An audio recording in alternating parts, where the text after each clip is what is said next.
MLA Maqbool Ahmed అన్న గారికి,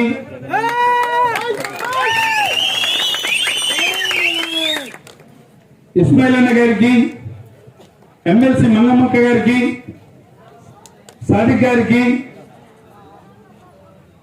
జగా గారికి, రామచంద్రెడ్డి అన్న గారికి, నాగిరెడ్డి అన్న గారికి, ఫయాజ్ అన్న గారికి, డాక్టర్ బత్తల వెంకటరమణ గారికి, ఈ మండల కన్వీనర్ రంగారెడ్డి గారికి, అలానే శ్రీ లక్ష్మీనరసింహస్వామి దేవస్థానం చైర్మన్ అయినటువంటి గోపాల్ గారికి, వేదిక ముందరున్నటువంటి పెద్దలు, ఎంపీటీసీలు, జెడ్పీటీసీలు, పంచాయత్ బోర్డు ప్రెసిడెంట్లు, వైఎస్ఆర్ కాంగ్రెస్ పార్టీ కార్యకర్తలు, ముఖ్యంగా ఇంతటి పెద్ద కార్యక్రమాన్ని నిర్వర్తిస్తున్నటువంటి బోరెడ్డి గారి కుటుంబానికి ప్రతి ఒక్కరికి కృతజ్ఞతలు తెలియజేసుకుంటూ, సోదరులారా, ఎక్కడో ఒక మండల హెడ్ క్వార్టర్లోనో తాలూకా హెడ్ క్వార్టర్లోనో సభలు జరిగితే పెద్ద ఎత్తున ప్రజలు వచ్చే కార్యక్రమం జరుగుతుంది.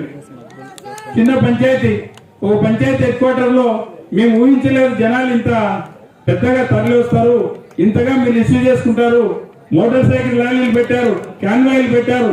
ప్రజల ఉత్సాహం చూస్తే దారి పొడుగునా మీ ఆనందం చూస్తే పండుగ రాబోతోంది. ఈ పండుగలో మేము కూడా పాలు పంచుకుంటాం. అంటే పండుగ అంటే ఎన్నికల పండుగ. ఈ ఎన్నికల పండుగలో మేము ఆ జగన్మోహన్ రెడ్డి గారికి కృతజ్ఞత ఎలా తెలియజేస్తామో, మా సత్తా ఏంటో చూపిస్తామనే విధంగా మీరు ఈరోజు జరిపిన ఈ కార్యక్రమం చూస్తా ఉంటే రాబోయే ఎన్నికల్లో వచ్చే రిజల్ట్ మాకు ఈ రోజే అర్థమయ్యే పరిస్థితి కనపడతాను సోదరులారా. ఒక 50-55 రోజులు ఎన్నికలు జరగబోతా ఉన్నాయి. ఒక 50-55 రోజుల్లో మనకి ఎన్నికలు జరగబోతా ఉన్నాయి. జరగబోయే ఎన్నికల్లో ఎవరికి ఓటేయాలన్న తరుణం ఆసన్నమైంది. ఈ పరిస్థితుల్లో ఆలోచించుకొని ఓటేయాల్సిన పరిస్థితులు మన దగ్గరికి వచ్చాయి. కాబట్టి ఒక్క మాట ఆలోచించి వ్యక్తులను బయటికి వేసుకొని ఎవరికి ఓటేయాలన్న కార్యక్రమం పెట్టుకొని 2014 ఎన్నికలు వచ్చాయి. మనకు 2014 ఎన్నికలు వచ్చే ముందు చంద్రబాబు నాయుడు గారు మన ముందరికి వచ్చారు. వచ్చి ఆయన ఏం చేయబోతాడో మనకు అందరికీ క్షుణ్ణంగా చెప్పారు. ఎస్, మన వాళ్ళకందరికీ, రైతులు కానీ, మహిళలు కానీ, విద్యార్థులు కానీ, లేదా నిరుద్యోగులకు కానీ ప్రతి ఒక్కరికి తన తోచిన హామీ, ఆచరణ సాధ్యం కానీ హామీలన్నీ బలంగా ఇచ్చారు.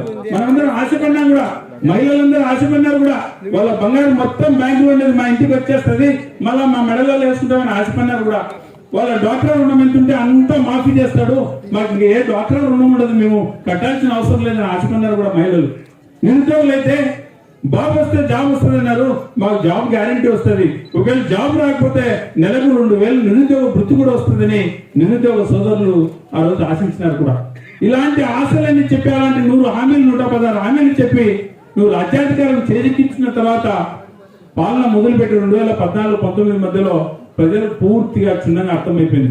చంద్రబాబు నాయుడు గారు ఆచరణ సాధ్యంగానే ఒక మేనిఫెస్టోని ఇచ్చినారు. ఆ మేనిఫెస్టోలో ఏమేమి చెప్పారో ఎత్తుదామంటే కూడా ఓ మాట వెబ్సైట్ లో ఎత్తితే ఆ వెబ్సైట్ ఆయన మేనిఫెస్టోను ఆయనే మర్చి దాచిపెట్టుకున్నాడు. ప్రజలు చూస్తే కొట్టారేమో భయపడి. అలా 2014 ఎన్నికలు అబద్ధాలు చెప్పి వచ్చినావు, 2019 ఎన్నికల దగ్గరికి వచ్చినాయి. ప్రజలందరూ గమనించారు, ఈ చంద్రబాబు నాయుడు గారు లేని అబద్ధాలు చెప్తే మనమందరం మోసపోయి ఓటేశామని చెప్పి కొంతమంది బాధపడిన పరిస్థితులు ఉన్నాయి.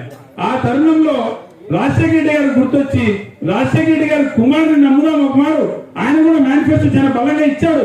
ప్రజల మధ్య నడుస్తూ పోయి ప్రజల బాధల సాధకాలు చూసి ఒక మేనిఫెస్టో క్రియేట్ చేసినాడు. ఆ మేనిఫెస్టో బలం వస్తుంది ఏముంటుందో ఆయన కూడా ఎలా చేస్తాడో చూద్దామని చెప్పి ఆయన విశ్వసించే ప్రజలు భారీగా మెజారిటీ ఇచ్చి 101 సీట్ ఇచ్చిన తర్వాత మరి జగన్మోహన్ రెడ్డి గారు వచ్చినారు. మన మేనిఫెస్టో నిలబెట్టుకున్నారా లేదా? నిలబెట్టుకున్నాడు. 199% మార్కులు సంపాదించి చెప్పిన ప్రతి మాట పాపిస్తే కరోనా వచ్చి ప్రభుత్వం ఆర్థిక పరిస్థితి చాలా ఇబ్బందిగా ఉన్నప్పుడు, యాక్చువల్గా మనం కరోనా వచ్చినప్పుడు చూసే ఉద్యోగస్తులు కొంతమంది ఉన్నారు ఇక్కడ. ఆ ఉద్యోగస్తులకి కరోనా టైంలో జీతాలు ఇచ్చుకోలేక హాఫ్ శాలరీ ఇచ్చి, ఎందుకంటే ఎక్కడ రెవెన్యూ లేదు, రాబడులు లేవు, అలాంటి పరిస్థితుల్లో కూడా ఉద్యోగస్తులకైనా నచ్చ చెప్పి హాఫ్ శాలరీ ఇచ్చి మళ్ళీ అఫ్కోర్స్ ఆ తర్వాత మళ్ళీ ఫుల్ శాలరీ ఇచ్చినచ్చు కాక పేదలకు ఇచ్చిన మాటలు మాత్రం అంత కరువులో కూడా ఇచ్చిన క్యాలెండర్ ప్రకారం ఏ డేట్ ఆ డేట్న కరోనా టైంలో కూడా ప్రజలకు ఇచ్చిన సంక్షేమ కార్యక్రమాలన్నీ నాకు తెలిసి 1వ తేదీ పొద్దున 7 గంటలకే వృద్ధాప్య వితంతు వికలాంగుల పెన్షన్లు అయితే మన వాలంటీర్ సోదరులు ఇంటికి వచ్చి తలుపు తట్టి 7 గంటలు 8 గంటల నేను టీవీలో స్టోరీలు చూస్తున్నా 70%, 80%, 90% ఆల్రెడీ పనిచేసినారు. 8 గంటలకే వాలంటీర్లు ఈ పెన్షన్లు అని చెప్పి వచ్చే కార్యక్రమం. ఇంత పాపిస్తే కరువులో కూడా 1వ తేదీ అంటే 1వ తేదీ టెన్షన్ గా మనకు పెన్షన్ ఇచ్చే కార్యక్రమం. ఏ క్యాలెండర్ ప్రకారం ఈ డేట్ పలానా ఇస్తాంటే పలానా ఇస్తారు. ఈ రోజు చేయిత్ వస్తుంటే చేయిత్ వస్తుంది, ఆసరా వస్తుందంటే ఆసరా వస్తుంది, కాపు నేస్తం వస్తుంటే కాపు నేస్తం వస్తుంది, నేతన నేస్తం వస్తుంటే నేతన నేస్తం కూడా వస్తుంది. చెప్పిన మాట ప్రకారం మాట నిలబెట్టుకున్నటువంటి జగన్మోహన్ రెడ్డి గారిని, చెప్పి మేనిఫెస్టోలో చెప్పి మోసం చేసిన చంద్రబాబు నాయుడు గారిని ఒక్క మాట బైరేజ్ వేసుకొని మీరు రేపు రాబోయే ఎన్నికల్లో మోసగానికి ఓటేద్దామా, మాట నిలబెట్టుకున్నవానికి ఓటేద్దామా? మాట నిలబెట్టుకున్న వ్యక్తికే ఓటేయాల. కారణం ఏంటంటే ప్రకృతి సైతం, ఆ దేవుడు సైతం మాట నిలబెట్టుకున్న వానికి, విశ్వసనీయత ఉన్నవానికి, నిజాయితీ పరునికి, పేదల పక్షాన్ని నిలబడిన వాడినే ఆశీర్వదించే క్రమం ఉంది. కాబట్టి అలాంటి రాజశేఖర రెడ్డి గారిని, జగన్ రెడ్డి గారి పాలనలు ఉన్నప్పుడే ఆ దేవుడు కూడా మనని కరుణించి మనకు సకాలంలో 5 ఏళ్ల పాటు బ్రహ్మాండంగా వర్షాలు పడే కార్యక్రమం. అదే మోసం చేసేవాడిని ఎన్నుకున్నాం అనుకోండి, అదే మోసం చేసేవాడిని ఎన్నుకుంటే ఆ దేవుడు కూడా క్షమించాడు. సోదరులారా, 5 ఏళ్ళు పాపిష్టి గలుగుతో మళ్ళీ మనం చేసిన పాపానికి ఆ పాపంతా మనం భరించాల్సిన పరిస్థితి వస్తుంది. ట్యాంకర్లతో నీళ్ళు తోలిని చూసాం మనం. ఏ 5 ఏళ్ళలో ట్యాంకర్ చూసాము? ఏ 5 ఏళ్ళలో మనం ఎక్కడైనా ట్యాంకర్ చూసామా? పిల్లల్లో ప్లాస్టిక్ బిల్ల చూసామా మనం? మనసున్న మహారాజులు మోసగాళ్లకు మధ్య ఉన్న తేడాదే సోదరులారా గుర్తుపెట్టుకోండి. వస్తున్నారు, మళ్ళా ఇప్పుడు మేనిఫెస్టో తీసుకొని వస్తున్నారు. మనం ఒక అమ్మఒడి ఇస్తే ప్రజల సంక్షేమం ఇస్తా ఉంటే ఈ ప్రభుత్వానికి డబ్బులు ఎక్కడ ఉన్నాయి? ఈ ప్రభుత్వం దివాలా తీస్తుంది, మరో శ్రీలంక కాబోతోంది, మరో వెనిజులా కాబోతుంది అని మాట్లాడినా మీరు ఒక అమ్మఒడికి ఎన్ని మాటలు మాట్లాడినారే? రేపు పొద్దున 3 అమ్మఒడులు ఇస్తా అని చెప్తున్నావే, నువ్వు చెప్పే మాటలు మేము నమ్మాలా? ఇలాంటి మోసం మాటలు నమ్మే పరిస్థితులు ఎప్పుడో దాటిపోయినాయి. చిన్న పసిబిడ్డ దగ్గర నుండి కాటికి కాలు సాపిన వృద్ధులు కూడా తెచ్చుకున్నారు. నువ్వు మోసగానివే, నువ్వు అబద్ధాలు కళ్ళు అర్పుకోకుండా చెప్పగలుగుతావు, నీ మోసాలను నమ్మే పరిస్థితుల్లో మేము లేని చెప్పి ప్రజలు గ్రహించి ఈ పొద్దు నీ కోసం వెయిట్ చేస్తా ఉన్నారు. ఎన్నికల్లో నీకు ప్రజలు ప్రతాపం చూపించాలని చెప్పి ప్రజలకు మేలైన కార్యక్రమం జగన్మోహన్ రెడ్డి గారు చేసినారు. ధైర్యంగా ఆయన చెప్తున్నాడు, ఈ ప్రభుత్వం మేలు చేసితేనే మాకు ఓటేయండి, మేలు చేయకపోతే కనుక మాకు ఓటేద్దని చెప్పి ధైర్యంగా చెప్పిన నాయకుడిని గతంలో ఏ నాయకునైనా మనం చూసామా? మన నాయకుడిని చూసాం. నేను మంచి చేసింటేనే నాకు ఓటేయండి, మంచి చేయకపోతే వద్దని చెప్తున్నాడు. నాకు ఎవరి సహకారం అవసరం లేదు, పైన దేవుడు, కింద ఓటర్ దేవుళ్ళు, మీ ఇద్దరు చాలని చెప్పి మీ మీదనే నమ్మకం పెట్టుకొని చెప్పిన మాట నిలబెట్టుకొని ఎలక్షన్లోకి వచ్చే ఈయనను చెప్పిన ప్రతి మాట తప్పి మోసం చేసి నువ్వు ఒక్కరిని గెలవలేక ఎన్ని పార్టీలు ఉంటే అన్ని పార్టీలను కలుపుకొని వాళ్ళు రానంటే వాళ్ళ కాలబేరాన్ని పోయి అందరినీ పట్టుకొని మూకుముడిగా నువ్వు మందలుగా వచ్చి పొద్దున ఎన్నికల్లో నిలబడిపోతున్నావు అంటే నీ మీదనే నీకు విశ్వాసం లేదు, నీ సమర్థత మీదనే నీకు నమ్మకం లేదు. అవతల జగన్మోహన్ రెడ్డి గారు ఓటేస్తున్నారు, నేను మేలు చేశానా, నాకు ఓటేయండి, లేదా నాకు ఓటేయచ్చండి, నేను ఒక్కరిని వస్తా, మన పార్టీ ఒకటే నిలబడుతుంది. 175 నియోజకవర్గాలకు మన పార్టీ తరఫునే క్యాండిడేట్ నిలబెడతాం, ఏ ఒక్కరితో పొత్తు పెట్టుకోమని చెప్పే వ్యక్తికి లేదు. అన్ని పార్టీలు ఉంటే అన్ని పార్టీలు రాండి అని చెప్పి నిన్న నాకు తెలిసి 118 సీట్లు అనౌన్స్ చేసుకున్నారు. దాంట్లో కొన్ని సీట్లు అనౌన్స్ చేయలే. వీళ్ళు పిలిచిన వాళ్ళు, వీళ్ళు కాళ్ళు పట్టుకున్న వాళ్ళు, ఇంకా వాళ్ళు బేరాలకు రాలే వాళ్ళు, ఇంకా పొత్తులకుగా ఎస్ నోనో చెప్పినట్టు లేదు.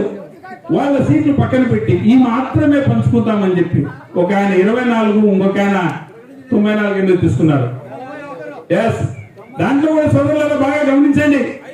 ఇక్కడ జగన్మోహన్ రెడ్డి గారు సంక్షేమము, అభివృద్ధి, కులాల మధ్య సమానత్వాన్ని కూడా గమనిస్తూ ఏ కులం ఓట్లు ఎన్నున్నాయో ఆ ప్రాతిపదికన అందరికీ టికెట్లు ఇస్తూ పోయే ఈయనకు నాకు తెలిసి మైనారిటీ సోదరులకు ఇప్పటికే జగన్మోహన్ రెడ్డి గారు 7 సీట్లు ఇచ్చారు ఈ ఆంధ్ర రాష్ట్రంలో 175లో.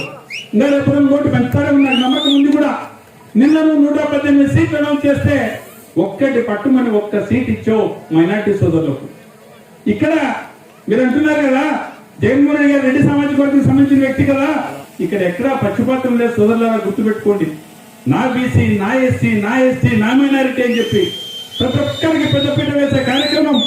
రాజకీయంలో ప్రతి ఒక్కరిని పైకి తీసుకురావాలనే ఆలోచన, చదువులలో ప్రతి ఒక్కరిని బయటికి తీసుకురావాలనే ఆలోచన, వైద్యంలో ప్రతి ఒక్కరికి వైద్యం అందాలనే ఆలోచన. ఇక్కడ ప్రతి విషయంలో కూడా సమానంగా ఆలోచించి ప్రతి అభివృద్ధిని పైకి తీసుకురావాలా, సంక్షేమము ఇవ్వాలా, ప్రజల ఆరోగ్యము బాగుండాలా, ప్రజలకు విద్య బాగుండాలా, అన్ని రకాల ఆలోచించే ఈ జగన్మోహన్ రెడ్డిని కేవలం ఎన్నికల ముందు 2 జిమ్మిక్కులు చేసి, గత ఎన్నికల 2019 ఎన్నికల ముందు చంద్రబాబు నాయుడు గారు మీకు అందరికీ లాస్ట్ మూమెంట్ లో కొన్ని కుటుంబాలకు 10,000 రూపాయలు పసుపు కుంకుమనేసి, అంటే ఎన్నికల ముందు నాటకం ఆడే వ్యక్తి కాదు మన నాయకుడు, ఆచరణ సాధ్యంగా చెప్పే వ్యక్తి కాదు మన నాయకుడు. ఆచరణ సాధ్యమయ్యేటి చెప్పి మాట ఇచ్చిన తర్వాత తప్పకూడదు, మాట ఇచ్చిన తర్వాత తప్పితే ప్రాణం మీద దాంతో సమానమని చెప్పుకునే జగన్మోహన్ రెడ్డికి, మాట ఇచ్చి మాట నిలబెట్టుకుంటే చచ్చిపోతాననే భయం ఉన్న నీకు ఈ మధ్యన ఉన్న తేడాను ఒక మాట గమనించి, మన చేతిలో ఓటుంది సోదరులరా, విఘ్నులమా, తెలివైన వాళ్ళమా, ఆలోచన ఉన్న వాళ్ళమా, ఒక్క మాట మీరంతా మీరే ఆలోచించుకొని మోసగానికి ఓటేద్దామా, నిజాయితీతో మాట నిలబెట్టుకునే వ్యక్తికి ఓటేద్దామా? చదువుకున్నాం, విజ్ఞానవంతులు, ఇంగిత జ్ఞానం ఉన్న వ్యక్తులు, చదువు లేకపోయినా న్యాయము అన్యాయము, పాపము పుణ్యము, దొంగలు మోసగాళ్ళు మంచి వాళ్ళకు మధ్యన వ్యత్యాసం తెలిసిన నా పల్లె ప్రజలు, మీరు ఒక్క మాట ఆలోచించండి. జగన్మోహన్ రెడ్డి గారు పేదల పక్షాన ఉన్న వ్యక్తి, అలాంటి వ్యక్తిని రేపు పొద్దున మనమే గనక పొరపాటు జరిగి మన మధ్య గొడవలు పెట్టుకొని పొరపాటు జరిగి అలాంటి వ్యక్తికి ఓటు వేయకపోతే రేపు పొద్దున మోసగాళ్ళు ఏమనుకుంటారంటే ప్రజలు మేలు చేస్తే ఓటు వేయరబ్బా అనే నానుడికి మనమే తెలియజేసేట్టు అవుతుంది. గుర్తుపెట్టుకోండి. మంచి చేసిన వ్యక్తిని గుర్తించాల్సిన, మేలు పొందిన మనమే గుర్తించాలి. మనం గుర్తిద్దాం. ఆ జగన్మోహన్ రెడ్డి గారికి అఖండమైన మెజారిటీ, గతంలో 101 సీట్లు వచ్చాయి, చరిత్రలో ఎప్పుడు రాలే, ఇంతగా కూడా అంత వేవ్ ఎప్పుడు రాలే కూడా, అంతకంటే ఎక్కువ మన మెజారిటీ ఎందుకు ఇవ్వాలి అడుగుతున్నామంటే, గతంలో ఏ నాయకుడు కూడా చెప్పిన మాట నిలబెట్టుకుని పాపాన్ని పోలేదు. ఇంతగా ప్రజలకు చెప్పిన మాటని ఇంత ఇబ్బందికరమైన పరిస్థితుల్లో కూడా ప్రజలకు చెప్పిన మాట నిలబెట్టుకున్న వ్యక్తికి 151 కాదు, వీలైతే అంతకంటే ఎక్కువ. లేదు అందరూ కోరుకుంటుంటారు వై నాట్ 175, వీలైతే దేవుడు తెలిస్తే కుప్పంలో కూడా చంద్రబాబు నాయుడు సాధారణ కుప్పంలో నిరూపించారు. మన స్థానిక సంస్థల ఎన్నికల్లో మున్సిపాలిటీ కానీ, జెడ్పీటీసీ కానీ, ఎంపీటీసీ కానీ, పంచాయత్ బోర్డు ప్రెసిడెంట్ కానీ కుప్పంలో మొత్తం పరగబెట్టి పూర్తి ఊడ్చేశారు ప్రజలు.